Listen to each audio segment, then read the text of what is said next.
Assalamualaikum dan salam inspirasi. PSS hari ini membawakan liputan khas dari SK Bukit Baru sempena peluncuran BBOS, Bukit Baru Our Smart School, sebuah inisiatif program profesionalisme berterusan yang mencorakkan hala tuju baharu sekolah ke arah kecemerlangan. Program ini bukan sahaja memperkukuh budaya profesionalisme, malah membuka lembaran baharu melalui jaringan pintar bersama BSN Negeri Melaka. Bersama saya sekarang ialah Tuan Haji Muhammad Basharul Hafi dan Datuk Haji Azuddin, Guru Besar SK Bukit Baru. Boleh saya bertanyakan beberapa soalan? Boleh. Apakah inspirasi atau idea yang mendorong pihak sekolah untuk melaksanakan program ini? Alhamdulillah, terima kasih kepada adik Nur Iman. Alhamdulillah, terima kasih kepada tim PSS BOS Bukit Baru Our Smart School. Alhamdulillah, salam inspirasi memacu kesemelangan BOS Bukit Baru Our Smart School.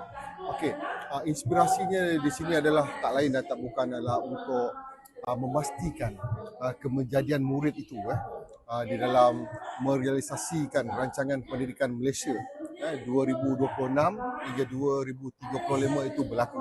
Mana kita bukan sahaja perlu berada di ruang lingkup di sekolah kita sahaja, tapi dalam masa yang sama juga kita perlu berkolaboratif bersama dengan pihak luar, terutama dengan agensi-agensi yang boleh membantu dalam menggerakkan warga pendidikan ini, khususnya di SK Bukit Baru, untuk lebih berdaya saing lagi dan mampu untuk mengangkat pendidikan itu sendiri. Seterusnya, apakah harapan Guru Besar kepada seluruh warga sekolah sempena peluncuran ini? Sekali lagi saya mengambil kesempatan ini ingin mengucapkan jutaan terima kasih kepada semua guru, kepada semua barisan ahli jawatan kuasa yang telah bertungkus lumus dalam memastikan majlis peluncuran ini berlangsung dengan jayanya.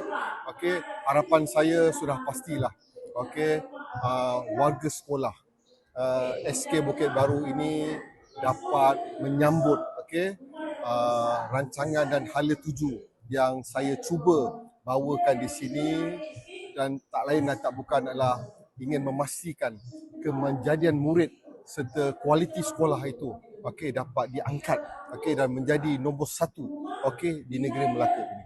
Baiklah, terima kasih Cikgu. Baik, terima kasih.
Bersama saya sekarang ialah Puan Nur Syafinas binti Iqbal Muhammad, pengarah negeri BSN Negeri Melaka.